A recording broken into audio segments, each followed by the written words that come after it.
Hello and welcome to my report on the solar PV and Powerwall performance at our property for September 2020.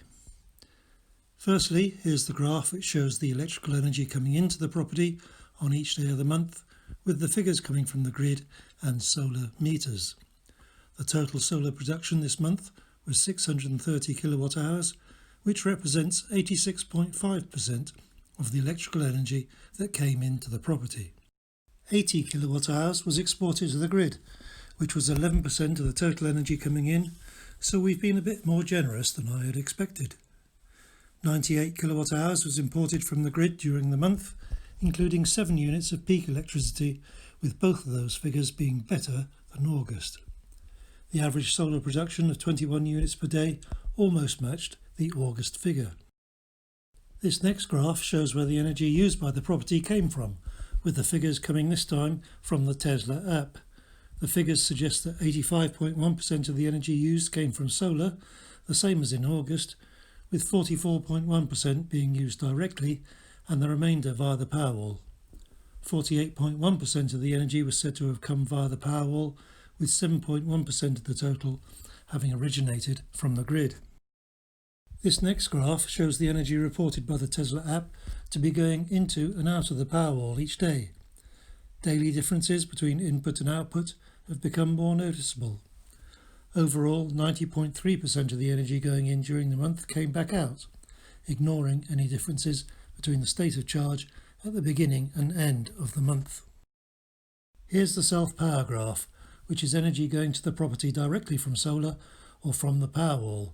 In other words, it excludes the power going directly from the grid into the property. The Tesla app says that proportion of self-power over the month was 92.2%. When the storage heaters get turned on in the flat above the garage, probably next month, this figure will tumble. Now here's the graph of the solar southwest production over the years since 2012. This month's figure of 325 is above the September mean of 303 and the median of 317, but well behind 2015's 344. Last year's figure was fractionally better at 326 and 2012 was the same at 325.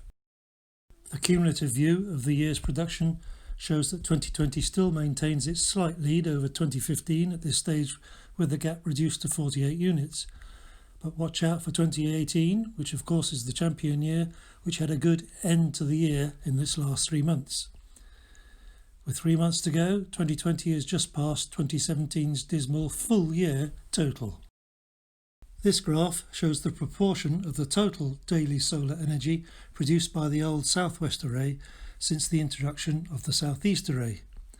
The reddish line shows the proportion expected according to the peak ratings of the two arrays, 3.92 kilowatts versus 3.05 kilowatts. I'm keeping this graph going to observe the effect of the change in the angle of incidence on the two arrays as the sun's elevation changes. In the middle of the summer, the dots are more closely grouped except for 2 days, one well above the trend and the other well below, on the 17th and 18th of June. The energy usage graphs from the Tesla app for those 2 days show clearly why these 2 points are such outliers. The yellow solar graph all but disappears in the early afternoon on the 17th, when the southwest array should be the main contributor. On the 18th, however, there was not much sun in the morning, so the southeast array didn't do well that day. Recently, with several days having dipped below 50%, the green trend line, for the mathematicians this is a quartic or power 4 best fit curve, has now got down to 50%, and I expect it to continue to drop until midwinter. The 3.02 kilowatt southeast array will be generally contributing more than the 3.92 kilowatt southwest array until sometime in March. Here's a brief look at the sources of the energy going into the property for each day since the first day of February when the system was upgraded. The grey, showing off-peak grid energy, will continue to grow, and those annoying flashes of red will occasionally appear when solar and the Powerwall can't provide all of the peak requirements. That's the end of this brief report for this month. As usual, I'll leave you with the energy usage graphs from the Tesla app for each day of September and hope to see you again next month.